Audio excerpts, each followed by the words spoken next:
got up and we all started having a basically thinking about the China or what China is doing. Because as we all know, that the China is a very secretive society, and because of their government policies and communism, we don't get as much information as what we get it in our country.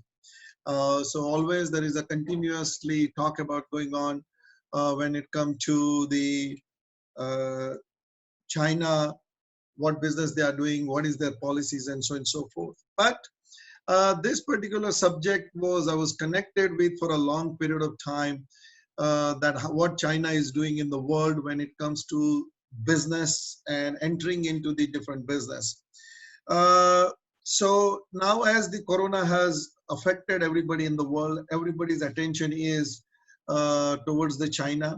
And as we all know that the different theory is going on with respect to whether the China did the coronavirus intentionally or not. Uh, we don't know. Probably we will never come to know the truth about it. But the certain things remains correct or true about the China is trying to take over the world's business. And for 2 or 3 reasons are there for doing that. Number one reason is that they want to become number one in a world economy. Number two, by year 2050, they have made a resolution, 2050, that by hook or crook, they have to become a number one economy in the world to celebrate the 100 years of the Chinese dictatorships or Chinese government present party. So that's this number two. What is they have an agenda, and when even though they have become number two, the difference between America number one and the China become number two is very large, and that's why they are using probably every technique in the books available to become get into the race of that how they can become a number one economy in the world. Looking to all these things, I mean, we have to see that like 45 years back, China was a kind of an economy or a country where there was nothing. It was a communist country with the high populations, high unemployment, very poor. And in that 45 years, now they have become the number two economy in the world. If we look at some of the figures, what we have, it will give us like a really shocking numbers that the GDP is almost 13.61 lakh crores. GDP growth rate is 6.6% or an annual change. GDP per capita is 9,770 US dollars. Gross national income GNI is about 25.3 lakhs. GNI per capita is almost $18,170 per person. Internet users is almost 55% of the people in China are using the internet. This is the data of 2070. Probably now it has gone to 60-65%. Also, if we look at the import and export, China is the only country in the world where they have such a large surplus. What do I mean by that? That they are importing less and exporting more, and which we all know. And they have entered into everybody's life, country, business, whatever we do. Certain things we cannot do without Chinese product. Even this laptop, means even what I tried, it's a Lenovo, but it's a Chinese made. And that's how they have entered into the world in almost in every country and in every place in the world. So with this import-export data, if you look at it, this next graph, it will show that from 95 to 2019, their export, which is in a blue line, has increased by large, very high number, whereas in a red line is their import. So there is obviously a trade balance is in a positive, almost $800+ billion. Now, how China has reached to this situation in the last 45 years, because a lot of countries in the world is trying to do the similar things, but they are not. So certain things were in favor of China when they opened the doors. It comes to an economic liberalization. So first of all, when they opened the doors somewhere around 75, the labor supply was abundant or an enough. Wages and unemployment was very high. So with the very small wages, people were ready to work. Female participation in the workforce means they had a one-child policy, so female can go back into the workforce immediately. Political system was a communism, so you don't have to go through the process of lower house and upper house and opposition parties, what we have it in a political, in a democracy. Strong leaderships, even though they were like a communist, but this leadership were very strong and determined to do, running a country like an organizations or a company rather than a government. And even though they were communism and a communist party, they opened the doors as a free market economy. And they believe that with this, all the above factors, China can become an export-led growth. That means they will manufacture the goods because of the low wages and unemployment and high labor supply and so on and so forth. And then they will export it all over the world. And that's how they invited the companies in the last 45 years from all over the world. And as we all know now, China has become the basically manufacturing backyard of every country in the world, whether you are in America, European countries, or African countries, Latin American companies. When it comes to manufacturing some things, directly or indirectly, you are dependent on China. Not only that, but also they come up with that concept of private enterprise, because in communism, generally you do not have the private enterprise, everything belongs to the government. But here in this case, they allowed the private enterprise. At the same time, the government had come up with these big plants where they have enough electricity or energy supply. Investment into infrastructures, they invested heavily into infrastructures. Economic diversification, that when it reached to a stage in China, they didn't remain only into the manufacturing, but they've gone into the research and development, they've gone into the diversified of the means manufacturing, that it's not only the low-end goods which they are manufacturing, but high-end products, pharmaceutical product, engineering products, aircraft machineries, they're all manufacturing in China. Obviously, they need an educated people, so they had an education institutes were established to educate the people in China so they can do the jobs in all these factories which are being set up in China. The location wise, China had an advantage that next to the China on the eastern part, they have three major countries, which is Japan, Taiwan, and Korea. And because of these advantages earlier, which we mentioned, all these three countries established many of their companies, their location into China, Japan, Taiwan, and Korea. Because of the large area of China, China had an abundant amount of the lot of raw material and natural resources. But also population growth is also in their favor, that whatever the amount or number of people they needed to bring the workforce into the work, they are in a position to do it. Also at the same time, they've taken over the technology, either a legal way or illegal way. They have taken over the technologies from different parts in the world and started manufacturing goods in China. And that is one of the things which they have done it over the period of time. So these are the different elements in general which you can see that the China has done to expand their economy. But one of the important aspects which they have done it is the going global, outbound investment. And that's China started doing it in 2005, because from 1975 till 2005, it was always the investment was making within the China overseas companies were coming, establishing the manufacturing units. The goods were manufactured, were consumed within the China, but also it was exported out of China as well to meet the need of the world in every country. But when they reach to a certain level of their economy, they realize it that if we want to go ahead in economy, if we want to make a stronger economy, just by doing a manufacturing and inviting the foreign companies in our country is not going to help. We have to go out of China and start making an investment strategically in different parts of the world.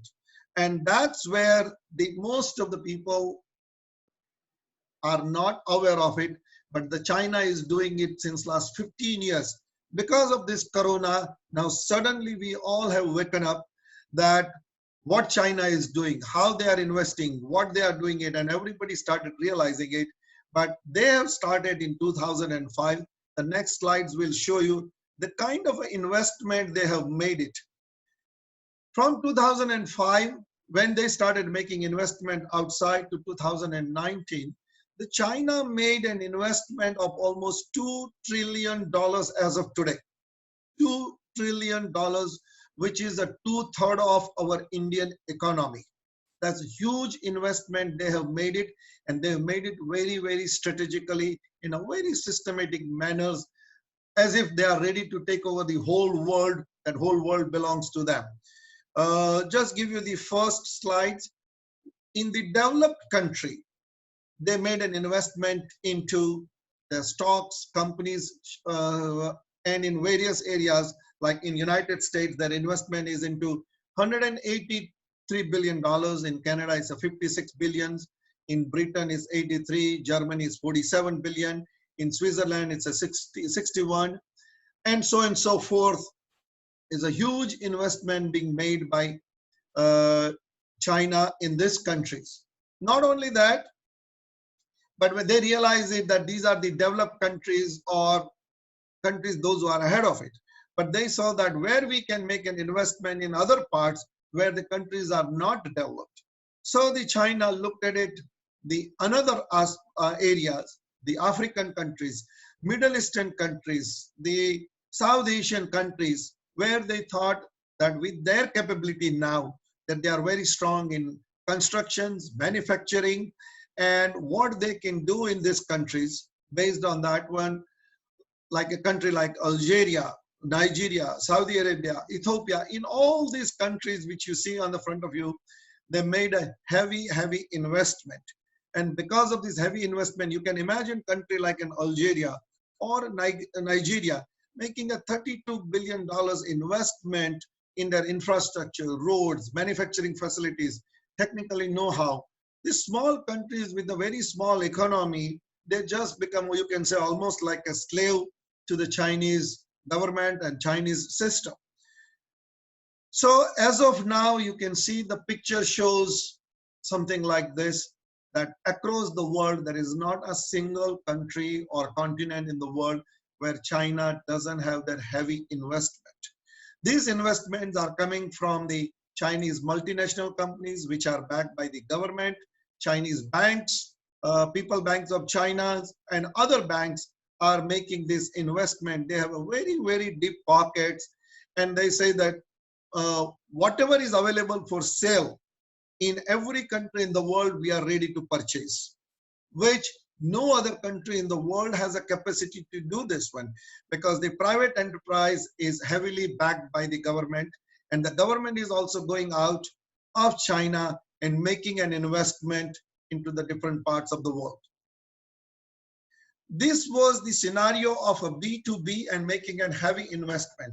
But at the same time, in the last 15 years, the China has shown obviously their economy is booming, their manufacturing capacity is booming, more and more factories are being set up in China. So what has happened to the local people?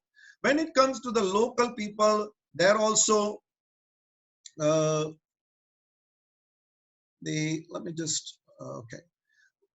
When it comes to the local people, they have become very rich as well. The China only allows the remittance of only 50,000 out of the country. But with this booming economy and investment all over the world, their population growth, I mean the NRI, HNIs, high net worth individual growth has increased tremendously. That in the last 10 years, from 2006 to 2016, the millionaires or the high net worth individuals were in China's were only 180,000 to it reached to 1.6 million. So the number of HNIs has increased, the wealthy people has increased, which is the highest growth rate in China. Now, when these people had these properties and money, they realized that with the Chinese passport, they can go to a very limited countries. So if the Chinese banks, Chinese multinational companies are going out and making an investment, why we cannot go out? Why we cannot become a global citizen, make an investment and do the business? So the Chinese, if you look at this data on the HNIs, obviously the United States has a very large number of China data, but China is still number 2 when it comes to the high net worth individuals. So many people ask questions that when they are so wealthy, when they are so well-to-do Chinese citizens, why they wish to leave China? Because that's the idea comes on our mind, that generally when we are dealing with, when I deal with the Indian clients, when they are very well-to-do and come and meet me, they'll say, Prashant bhai, we are very well-to-do and we do not need to go out of India, but we are doing it for our children. But for Chinese people, when we were dealing with them, when I was in Canada and dealing with the Chinese, we saw the variety of reasons which were coming out that they were giving us. First, even though they are very well-to-do and they are having a very successful business, most of the people are tired of the communist government because it doesn't give them enough freedom.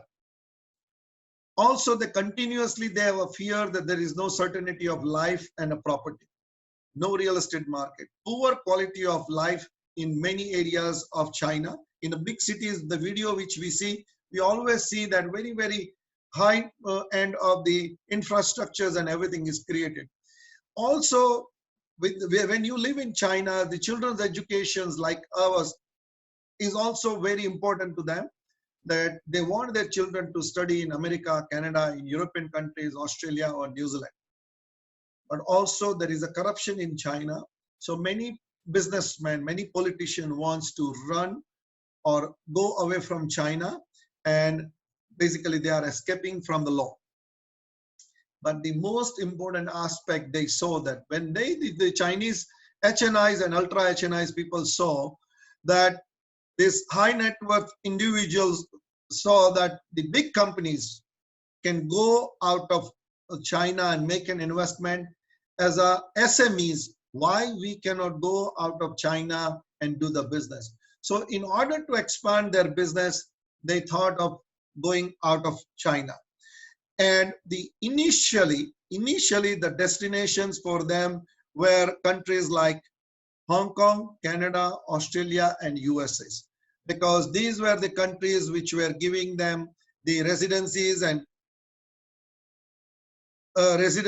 citizenship by investment. I think there is a request to repeat the slide number 14. So I'll go over that one again. The slide number 14 is about how the world HNI data. That means high net worth individuals, how many of them are there in the world. In United States, it's almost like a 50,000. Having an amount of the 50 millions and above is the number given. Is this many in United States, whereas in China, it's number 2. So this is the comparisons of the high net worth individuals in different countries. The third one is Germany, then United Kingdom, Japan, and India is at the number 6. But obviously United States is way ahead of this. So going back to the slide number 15, they were making an investment into this country. But when Chinese people were making an investment into these countries, they realized that in order to expand the business, we need a visa or a permanent residency to go there and do our business or expand our business. And in doing that, they saw that over the period of time, these are the countries like a residency and citizenship is given by the countries like Canada, Australia, USA, UK, New Zealand. Then the direct citizenship is given by these countries. And over the period of time, they started making an investment into these countries. And the Chinese wealthy businessmen started establishing them business in these countries. As this is a part of our business or my business, a profession or a practice, we saw that when it comes to the residency and citizenship by investment in this country, the China takes over the 80% of the quota allocated by this country, 80% of the world quota. And why they are in a position to do this one? Because they have realized that they have money. But when it comes to doing the business in their country, in Europe, in America, they need a visa, they need a green card or a permanent residencies or an immigration, which they don't have it. And the only way they can do this one by doing a business in that country is by making an initial investment either into real estate or into a business or into a government bond or government approved real estate projects. Then only they are in a position to obtain the residencies. And that gives him a full power to do business as a local businessman or a local citizens. Let me just give you in the next slides an example of Chinese exporters versus Indian exporters. Say, for example, we have a Chinese exporters who is exporting white shirt. And we have an Indian exporters who is also exporting a white shirt from Mumbai. Now, this Chinese exporter has made an investment of half a million euro in Portugal and become a resident of Portugal in less than 6 to 8 months time. So now he has an access to 28 countries in the world of the Europe to supply his white shirts all over the Europe. Whereas Indian exporter is in Mumbai or Delhi or somewhere, is trying to export his white shirt sitting in India, expecting the orders to come from European countries so he can export it. So the importer in Europe needs to open up a letter of credits, probably give a purchase orders and go through the whole import-export process. Whereas the Chinese exporters, when they realize it that many small and medium-sized importers in the respective countries are not in a position to come to China, they started using this residency and citizenship method of obtaining the residency of that country and go to that country, establish their companies, establish themselves, their families, their children, they can do it. Not only that, they got the additional benefits that now their children can go to a school free of charge in Europe. Not only that, when the children goes to the universities, it can reduce their education fees by 60 to 80%. It gives them a visa-free movement almost into 130, 40 countries, 150 countries in the world. So they become a global citizen in that respect, and it gives them a more movement to do a more business across the world. So this is what the Chinese exporters are doing all over the world. And they are not closing their factory in China. It's open and it's running on. But they have created the distribution channel by having their presence into a different continents and in different countries around the world. And this is how they have the B2C or these exporters has expanded the business. So in the first slides, we saw how the multinational companies and Chinese banks and government-backed banks, the companies has gone out and made an investment all over the world. And this is how the exporter has gone out all over the world and did a business. Not only this, but as I mentioned at the beginning of my presentation, that how China wants to take over the business. We all heard about the cryptocurrencies. This is the article published on 17th of December 2019 in Forbes magazine, that the Chinese government wished to come up with their own electronic currency, which will allow them to have their official currency, which the government is taking steps, and it will force us, all of us in all over the world that if we want to purchase the Chinese goods, they will start quoting the price in their electronic currencies and we will be required to purchase that. Idea for them is to bring the dominations of the American dollars down and make the Chinese currency up. So this is the one big strategies that they are using it. Whereas all of the world, we have abandoned or rather we have boycotted the electronic currency, whereas the Chinese government has adopted it and they are working on it, that how they can come up with their electronic currency. Number two, moving to Africa and Latin America, you saw in the earlier slide that the multinational companies and the government-backed companies are making an investment into infrastructures into Latin America and in African countries. Not only that, because China is a very large country, they have still a problem with the unemployment. They bring their people from China to these African countries, 1 lakh, 2 lakh thousand, or 2 lakhs, 3 lakhs, and manage and run a business in those countries or getting employment in those countries as well. So this is another way that they are trying to reduce the unemployment of their country, because taking them out of the China and planting them in the different countries in the world where the Chinese companies are going. This is the another one article which was in a front page when I was doing my research, how Chinese ended up in Italy. And we heard the coronavirus, which was only we heard initially was in Italy. But how the Chinese people ended up in Italy. So here is the story which is given in this article by one of the leading author of Italy. He is an American, but now based in Italy. His name is Giacomo Nicolazzo, and he has written this article that, you know, right now in Italy, it's a democracy, but there is a communist party is there and there is a democratic party is there.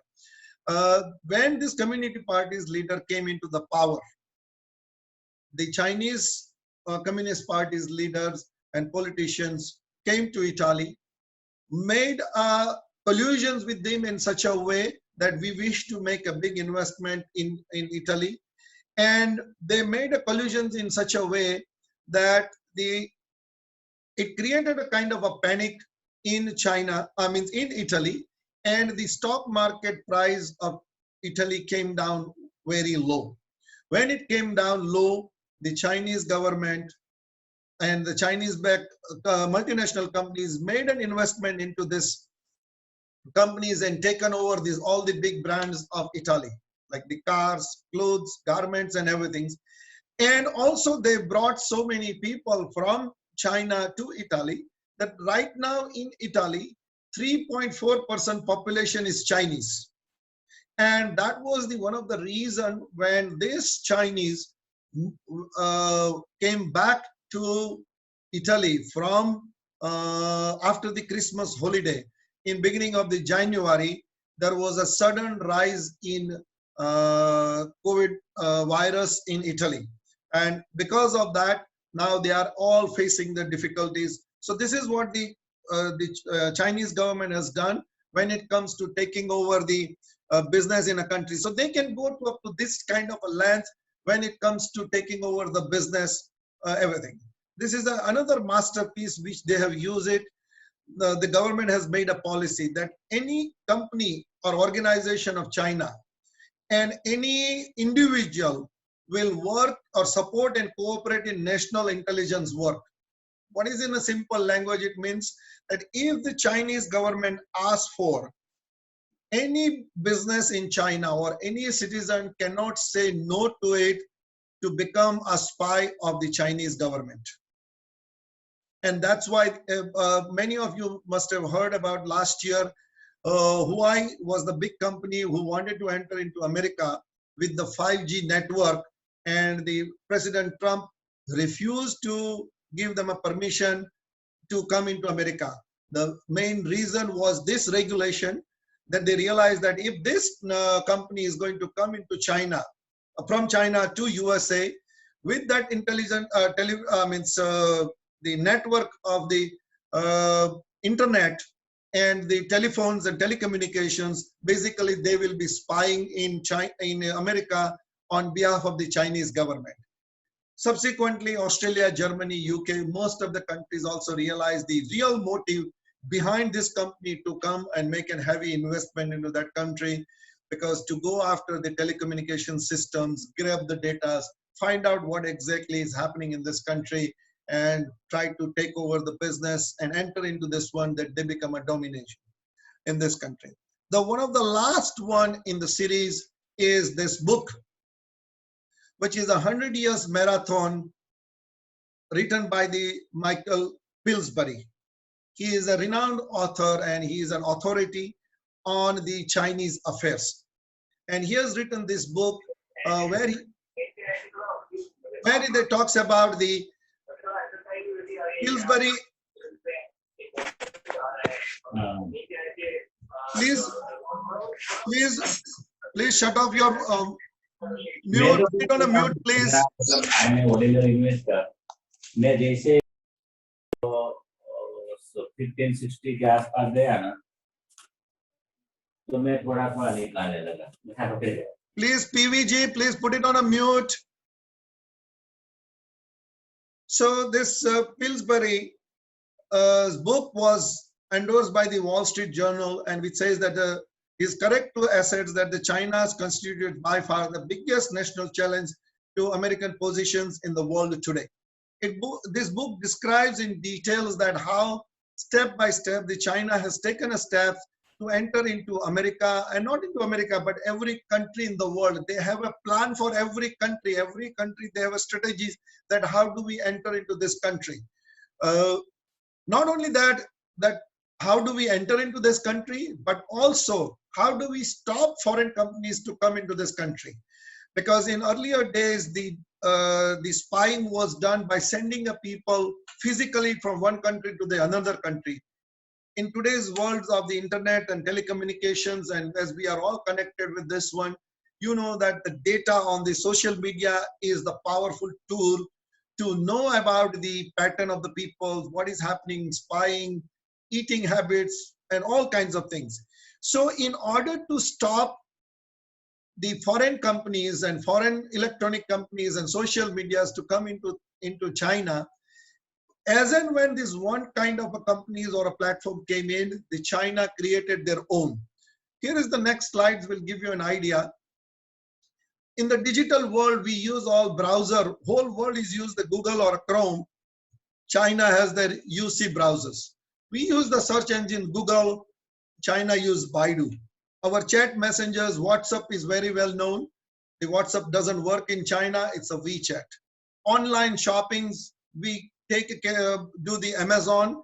China use Alibaba because it's available in local language. Language is also a barrier for them, but it's Alibaba. As I mentioned about the Alibaba, you know that last year the Alibaba's founder and chairman Jack Ma retired, and the news were there all over the world. But and we all thought that okay, now he wants to retire and become a philanthropist and spend his time with the family. But one of the reasons was that his popularity because of the companies, and it went IPO, he realized that his security is in danger. And that's why the Alibaba's chairman decided that it's better I resign and step down. My popularity will come down and I will not be in the eye of the Communist Party. For the email, we use Gmail, they use qq.com. In social media, they are using Facebook, they use Renrer, Twitter, which is Weibo. We have a YouTube, they use Youku. So all the social medias which we use it, China doesn't allow you to enter into their market. They have their own versions and they have created it just to keep the data and everything within the country, so foreign companies cannot come in. Mobile, there's Vivo and Apple, we are using it. In China, no foreign companies are allowed to sell or do it, or if it is done, it's only Chinese manufactured one which you can sell it. When it comes to India, let's look at what they have done it in India in the last 5 years.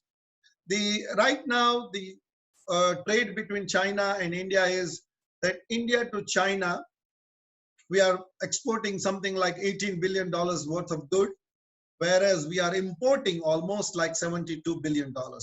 Almost now it's up to almost 100 millions. In order, they realize it that in India, the Chinese market, the digital market and laptop market is increasing. China bought over the IBM ThinkPad, changed their name to Lenovo, and then they enter into an Indian market. Nobody realized that it's a Chinese product or so and so, and now they have a 25% of the market share in India. The another big market they've killed in India is a Shivakashi. We all know that it was famous for the firecrackers. Now they bring their own firecrackers, and half of the companies, or more than half of the companies, are out of the business. As we have all probably studied in our school days, that Malaysia and Indonesia was the #1 country when it comes to the rubber production. India was like a #2 or 3. And we had a big rubber market in south of India. That again, China has brought their goods and dumped their goods in India in such a large quantity that those markets and those rubber markets and farming has gone out of the business. All kinds of mobile phones are introduced in India. Not only that, startup investment is also being made into companies like Flipkart, Make My Trip, Snapdeal, Paytm, Big Basket, Byju's, Zomato, Swiggy. These are all our brands created, but unfortunately, our businessmen, our governments, our millionaires, billionaires didn't make an investment, venture investment into these startup companies, and that China has taken an interest into that. As we all know, in the latest news, People's Bank of China has made an almost 1% investment in HDFC Bank. And as soon as the government came to know, they had to immediately come up with the circular that any countries who are border with India will not be allowed to make an investment unless they taken a permission from the central government. Because the Indian government now started realizing that the Chinese government intention is not to make an investment, but basically rather break the local economy of the country wherever they go and keep dumping the Chinese good into that country. So from 2004, China started with $1.4 billion investment. It was in 2017, it was 8. And by 2020, in 2 years, now the investment of China into India is almost $26 billion. And if we do not stop this one, or we do not come with the strategies, most of our business is of not that size that we can survive, and China will take over that business and we will be just working for them as a worker. That's all. I've taken in enough of your time. Thank you very much, guys. Thank you for your time.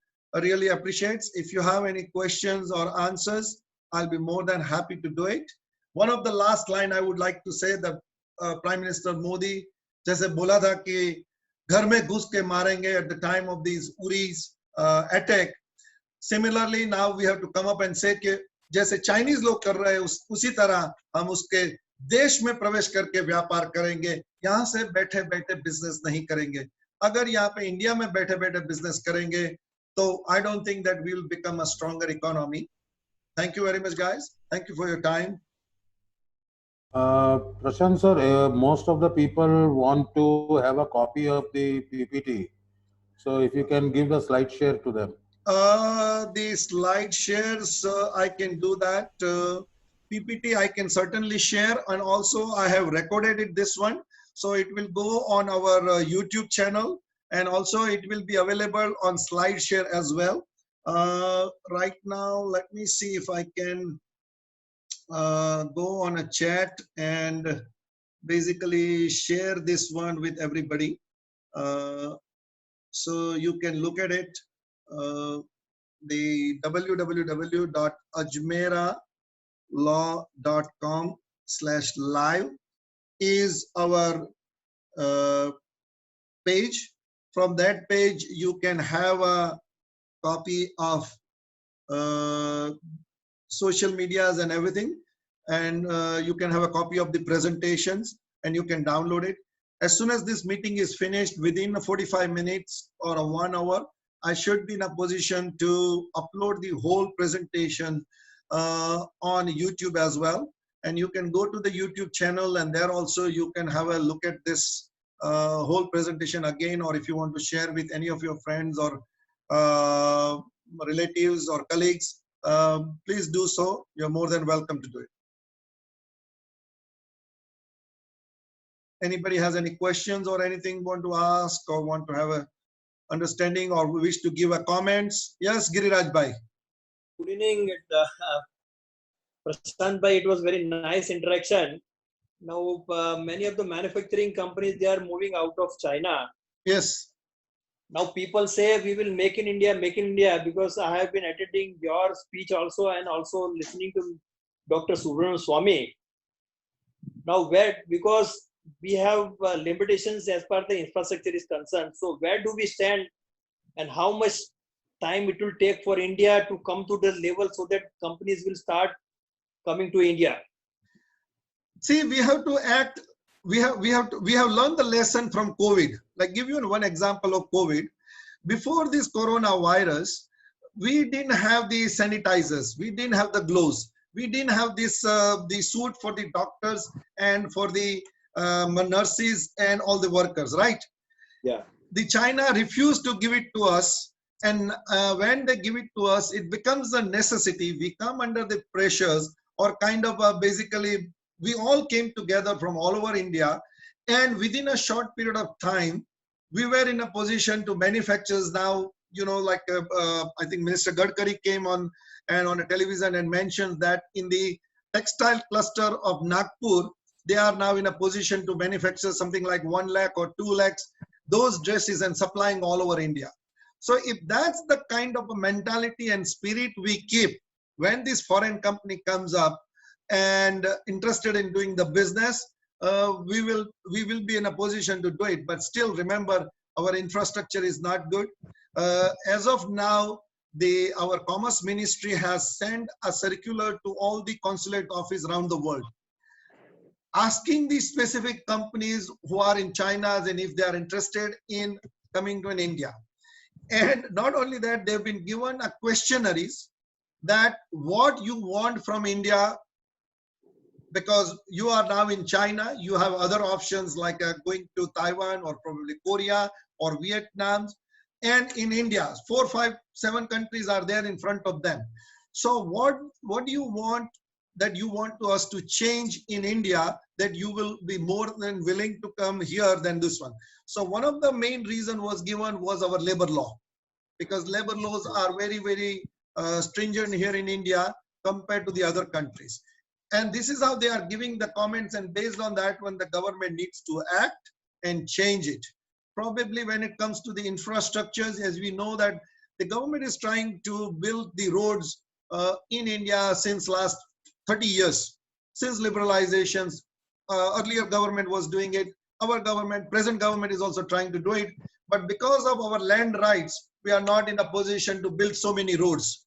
Because you go 1 kilometer and build a road, and then you have probably 10 other case filed by the local farmers, which doesn't happen in country like China. And they can just take a bulldozer and say, here is the road, this is not your land. So yes, it does make a difference and difficult, but we have to be ready and work with that kind of an emergency. Otherwise, this is a golden opportunity, we will lose it. That if so many companies are coming to India, and if we cannot deliver them what they want, and then this is what is going to happen. And also, we should not be only thinking of like China, only made in India, but the approach which China has taken, that going out of the country as well, because that will increase the bilateral trade with the other country as well. Not only that, these companies who are coming from abroad, manufacturing in China, in India, and we are exporting that goods, that is always there. But also the way in which China has taken an approach that for the other goods which we are manufacturing, which we are good at it, how can we distribute in other countries? And that can be done only by having the Chinese approach that our exporters goes out to those countries and establish that their presence in the different countries. Then only it is going to create the bilateral trade. The China's growth, tremendous growth has come in the last 15 years when they started going global. So still we have in our mind, I think, mentality that if you are very wealthy or well-to-do, and if you try to go out of the country, and if you try to take an immigration, and these questions I face on a daily basis, people started suspecting or talking about that, are you running away from the law? You know, that's the mentality we have. We have to come out with this one. Chinese millionaires are multi times more wealthier than us, but they do it as the best of the both world. If you take a farmhouse out of Ahmedabad, does it mean that your wife is kicking you out and that's why you have a farmhouse? It's the second options you are having it. Similarly, when it comes to the global business, you have to look at it that our passport doesn't allow you to do business all over the world. How can we do this business? Then the only way we can do a business, particularly to the SME, small and medium-sized enterprise, is by Chinese approach. Thank you. Yes, anybody else?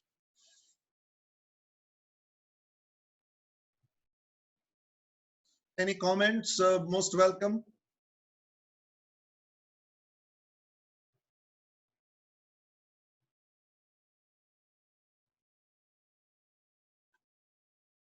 I'm just looking at some of the comments of Ajmera Live. So many companies are moving out from China. Great information. How can you explore the business in the world or have a citizenship? Thank you so much. Enjoy the PPT next process. Thank you, Prashant. It's very informative.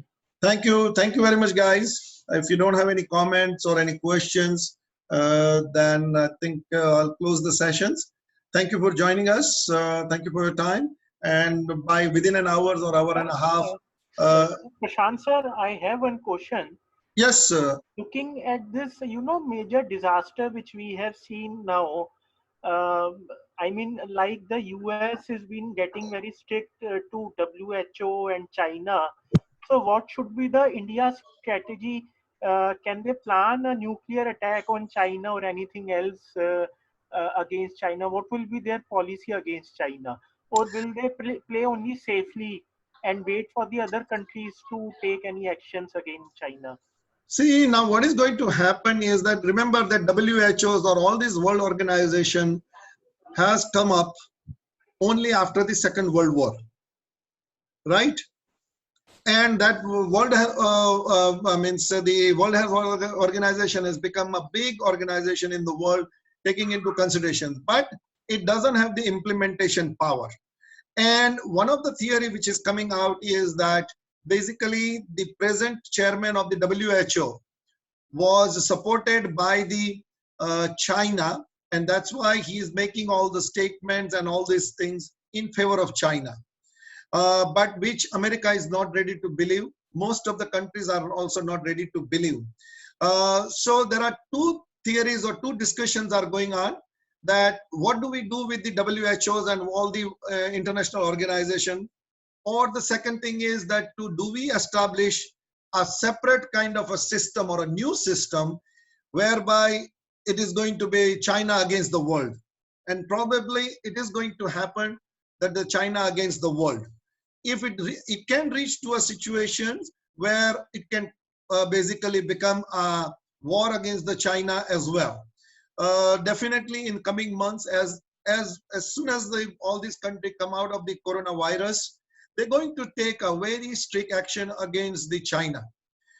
Every articles in international magazine, and you see that the people are not ready to accept any of the Chinese goods. Not only that, we all forget, every economy in the world forget the one aspect which we have learned since we started reading, which is not to put all your eggs in one basket. Whereas on this coronavirus, again, they have taught them a lesson that every economy in the world started depending on China. When it comes to basically as soon as like a tissue paper to making a aircraft machinery. And they are all thinking that probably we need to have another distribution channels or a manufacturing unit and manufacturing facilities or supply chain management, not entirely depending on China. That is the second thoughts going on right now when it comes to against the China. Also remember that all these big companies who wants to leave China, the Chinese governments and Chinese companies, their policies are so strict. Do you think that China will allow this company to live peacefully? I don't think so. The China will say that, yeah, if you want to live and if you like your life, leave it as it is and go into the next plane back to your home country. Do not come and look at this factory. Now this factory belongs to the government of China. And that's what they are going to do it. They have done it with number of people. I know the businessman who has gone from Canada and America. When they realize it that they are not following the rules, or they realize that this company has now become very successful, the Chinese government has taken over this business. As of now, if your company reaches to a certain size, then on your board of directors in China, you will have the Chinese government director as well.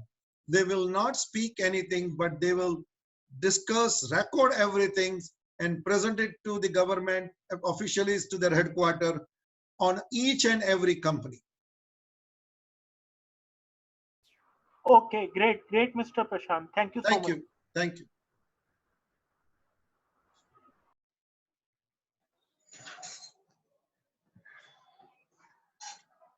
Manish bhai, you want to say something? Thank you so much for your presentation. Just I want to ask you, which country you recommend, as we can see the point of good based education, fair politic, based country, secure country, and easy to move down to there. See, generally, when you want to move with the family, then people look at it the English-speaking country, which is starting with America, Canada, UK, Australia, and New Zealand, because we all speak English language. So it becomes easier for us to settle in that country. So these are the 5 countries, as we all, it's not a big secret or an opinion, but it's everybody we know that these are the countries we want to go and settle.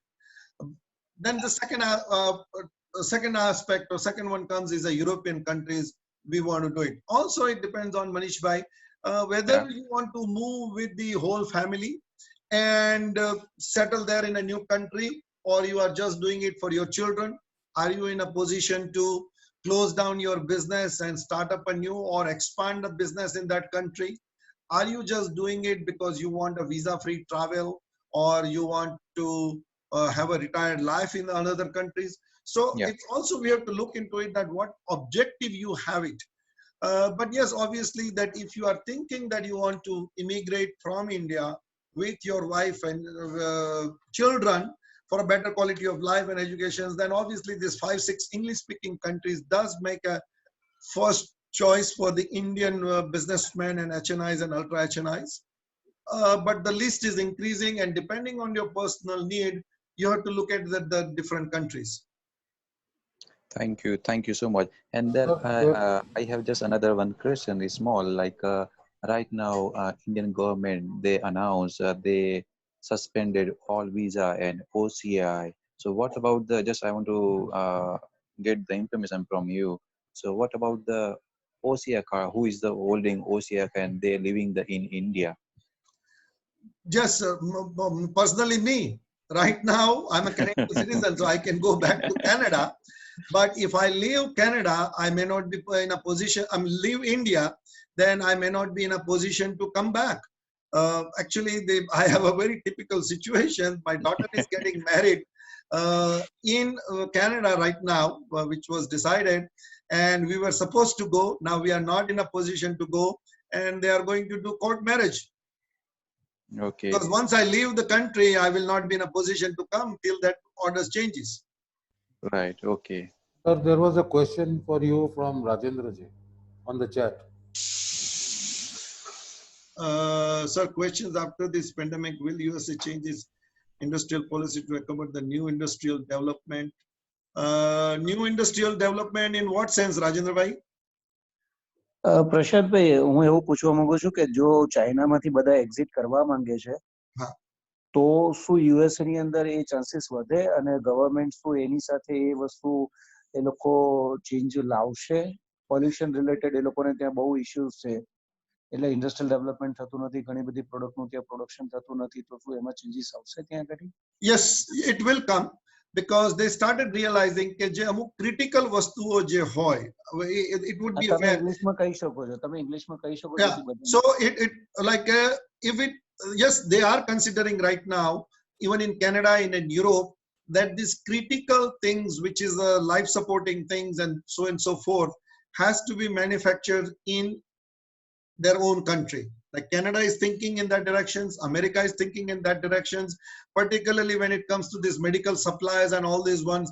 You know, they didn't have the enough gloves, they didn't have the enough the mask, which is like could be available in Canada or in America, but now they are asking this automotive companies to manufacture those ones. You must have read it in the newspaper.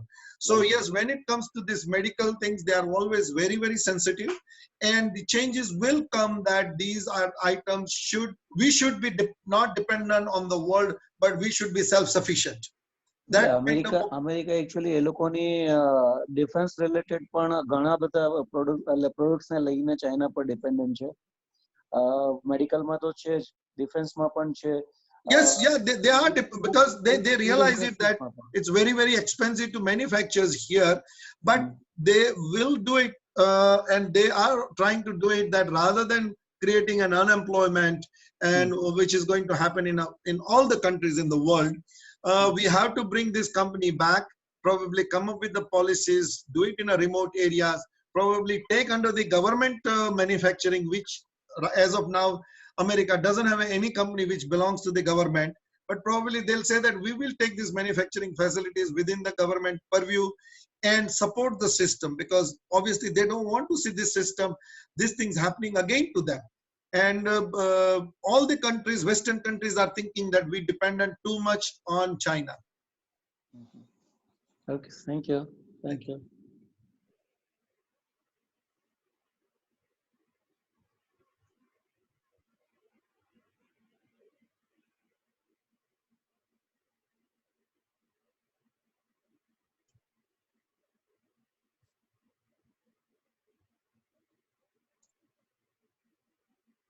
Okay, thank you very much, guys. Thank you for your time. I'm ending this meetings. Hemant bhai, you have joined time and again. Any questions? Hemant Thingurani.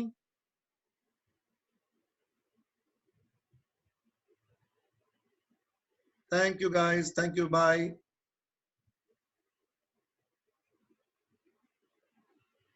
Thank you, Hemant bhai. Thank you, Yogesh bhai.